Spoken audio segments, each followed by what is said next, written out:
பத்திரிகை மற்றும் ஊடகத்துறை சார்ந்த நண்பர்களே, உங்கள் அனைவருக்கும் என்னுடைய அன்பான வணக்கம். காற்றும் நீரும் இந்த பூமியில இருக்கிற காரணத்தால் தான் மனிதர்களும் மற்ற உயிரினங்களும் உருவாகி வாழுகிறோம். அதனால்தான்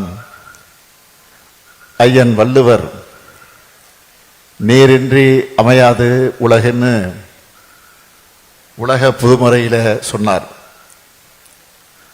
அதே போல புறநானூறுலையும் குளந்தொட்டு வளம் பெருக்கின்னு சொல்லி வேளாண்மைக்கு நீர் எவ்வளவு அவசியமானதுன்னு சொல்லி இருக்காங்க. அதனாலதான் நீர்நிலைகளை சுற்றிய குடியிருப்புகள் அமைவது பழந்தமிழுடைய மரபு. எல்லா வகையிலும் இயற்கையோட இணைந்ததுதான் தமிழருடைய வாழ்வு. அதோட தொடர்ச்சியாகத்தான் நம்முடைய திராவிட மாடல் அரசு நடைபெற்று வருகிறது என்பதை அதற்கு அடையாளமாக இந்த மாமல்ல நீர்த்தேக்கத்தினுடைய அடிக்கல் நாட்டு விழா நடைபெற்றுக் கொண்டிருக்கிறது. சென்னையின் வளர்ந்து வரக்கூடிய பகுதிகளுக்காக நம்ம அரசு செஞ்ச முக்கியமான பணியின வரலாற்றில் இந்த நிகழ்வு நினைவு கூறப்படும். பொதுவாக சிலர் உண்மை தெரிந்தும் பலர் உண்மை தெரியாமலும் நம்முடைய கழக ஆட்சியில அணைகளை கட்டலன்னு ஒரு பெரிய பொய்ய சொல்லுவாங்க. ஆனா உண்மை நிலை என்ன? நம்முடைய முத்தமிழிலும் கரை கண்ட தலைவர் கலைஞர் அவர்கள் தமிழ்நாட்டினுடைய நீர்நிலைகளை காக்கக்கூடிய செயல்பாடுகளையும் நிறைய செஞ்சிருக்கிறார். 1967ஆம் ஆண்டு திராவிட முன்னேற்ற கழகம் ஆட்சிக்கு வந்ததிலிருந்து 2011 வரை நம்முடைய தமிழ்நாட்டில் 43 அணைகள் கட்டப்பட்டிருக்கு. அதை பட்டியலோடு பெயர்களோடு சொல்ல வேண்டும் என்று சொன்னால், உப்பாறு, சிற்றாறு 1, சிற்றாறு 2, பெருவாரிப்பள்ளம், சோலையாறு, பொன்னியாறு, கருப்பாநதி, ராமநதி, பரப்பலாறு, மேல் நீராறு, பிளவக்க கோவிலாறு, பிளவக்க பெரியாறு, குடகனாறு, பாலாறு, பாலாறு பொருந்தலாறு, குண்டேரிப்பள்ளம், வரதமாநதி, வட்டமலைக்கரை ஓடை, மருதா நதி, வரட்டுப்பள்ளம், கீழாறு, குண்டாறு, குதிரையாறு, ஆனைக்குட்டம், ராஜத்தோப்பு, சோத்துப்பாறை, மோர்தானா நீர்த்தேக்கம், அடவி நயினார், பொய்கையாறு, வடக்கு பச்சையாறு, சாஸ்தா கோவில், கடனா நதி, நம்பியாறு, சண்முகா நதி, மிருகண்டா நதி, கமண்டல நதி, வண்டல் ஓடை, ஆண்டியப்பனூர், நல்லதங்கால், நங்கஞ்சியாறு, சிறுமலையாறு, இருக்கன்குடி, குப்பநத்தம், மாம்பழத்துறையாறு, இப்படி 43 நீர்த்தேக்கங்களை உருவாக்கினவர் தான் நம்முடைய முத்தமிழறிஞர் கலைஞர் அவர்கள். நம்ம திராவிட மாடல் ஆட்சி அமைஞ்சு நீர்வளம் பெருக்க பல நடவடிக்கைகளை நம்ம தொடர்ந்து எடுத்துக்கிட்டு வரோம். கடந்த 5 வருஷமா மேட்டூர் அணை முழு கொள்ளளவு வெட்டி குறித்த நேரத்தில் திறந்து வச்சிருக்கிறோம்.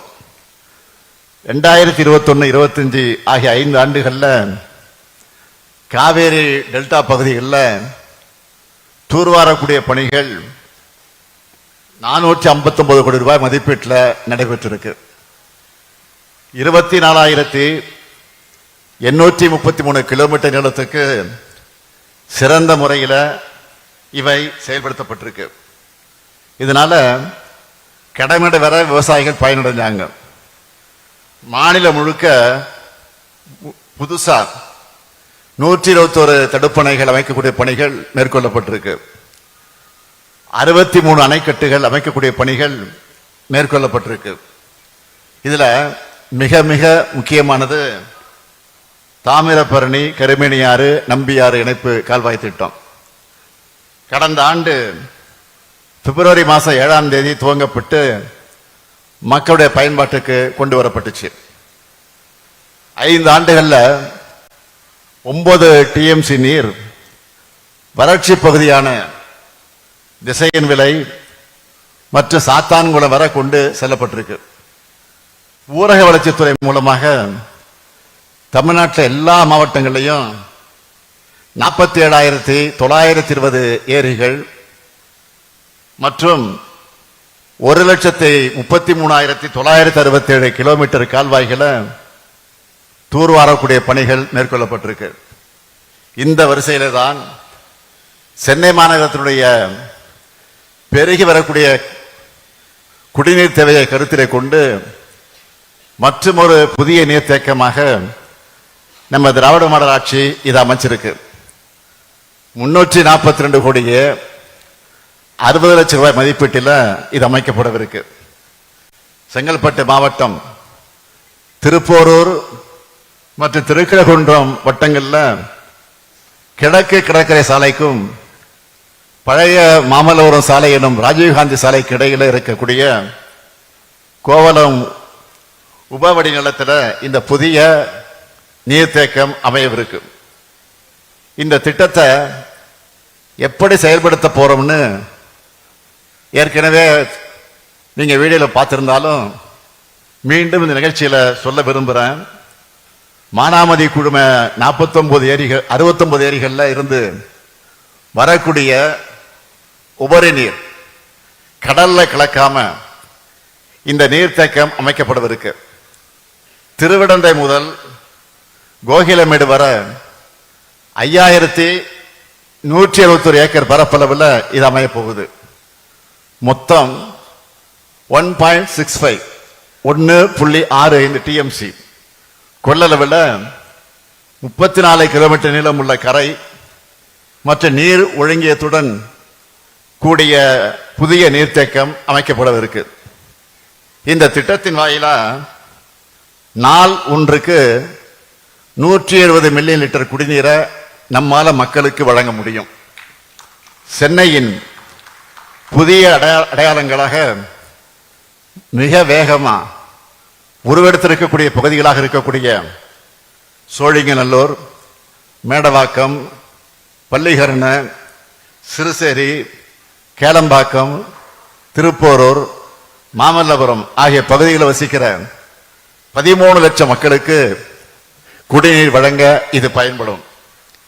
சுற்று வட்டாரத்தில் இருக்கக்கூடிய திருவிடந்தை, கோகிலமேடு, மாமல்லபுரம், தண்டலம், பையனூர் ஆகிய பகுதிகளில் நன்னீரை தேக்கி கடல்நீர் உட்புகுதலை தடுத்து நிலத்தடி நீரின் மட்டம் மற்றும் அதனுடைய தரம் மேம்படுத்தப்படும்.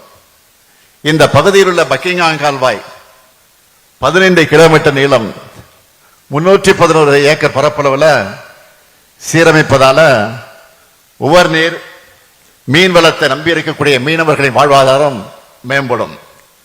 மேலும் அந்த பகுதியில் வசிக்கக்கூடிய மீனவர்களுக்கு மீன்பிடி உரிமம் வழங்கப்படும். தொண்டை மண்டலத்தில் காஞ்சிபுரத்தை தலைநகரமாக கொண்டு கிபி 3ஆம் நூற்றாண்டு முதல் 9ஆம் நூற்றாண்டு வரை பல்லவர்கள் சிறப்பாக ஆட்சி செஞ்சாங்க.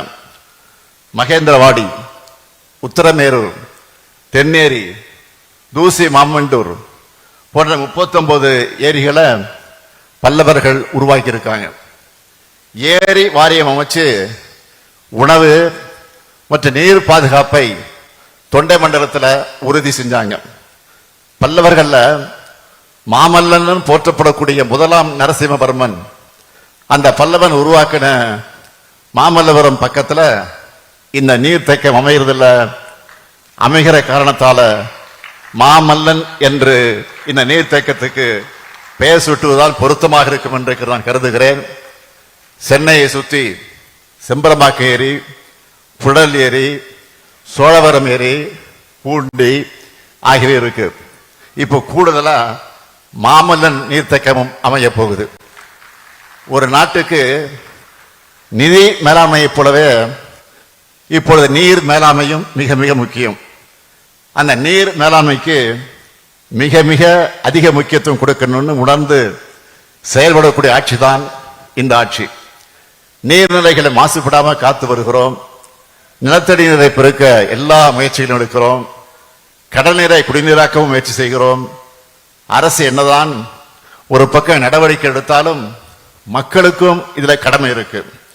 அதனாலதான் சமூக பொறுப்புணர்வு நடவடிக்கைகளை ஊக்குவிக்கிற நோக்கில் சிறப்பாக செயல்படக்கூடியவங்களுக்கு விருதுகளை தொடர்ந்து வழங்கி கொண்டிருக்கிறோம்.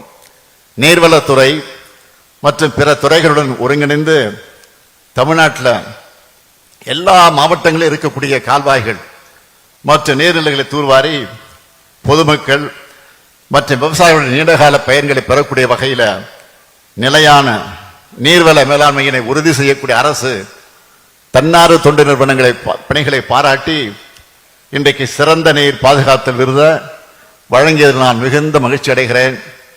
தலைநகர் சென்னைக்காக எத்தனையோ திட்டங்களை நம்முடைய கழக அரசு செஞ்சு கொடுத்திருக்கு. அண்ணா மேம்பாலம் தொடங்கி டைடல் பார்க் வர 100க்கு மேல என்னால் பட்டியல் போட்டு சொல்ல முடியும். கடந்த 5 ஆண்டுகள்லையும் சென்னையோட முகமே மாறக்கூடிய அளவுக்கு எல்லா வகையான வளர்ச்சி திட்டங்களையும் நிறைவேற்றி கொண்டிருக்கிறோம். அடுத்தடுத்து நிறைய லைனா வரிசையா திறப்பு விழா காண காத்துக்கிட்டு இருக்கு. இன்றைக்கு நான் தொடங்கிய இந்த நீர்த்தேக்க பணி மக்களுக்கு காலந்தோறும் வாழ்வளிக்க போகுது. அந்த பெருமை உணர்வோடு என்னுடைய உரையை இந்த அளவோடு நிறைவு செய்கிறேன். நன்றி, வணக்கம்.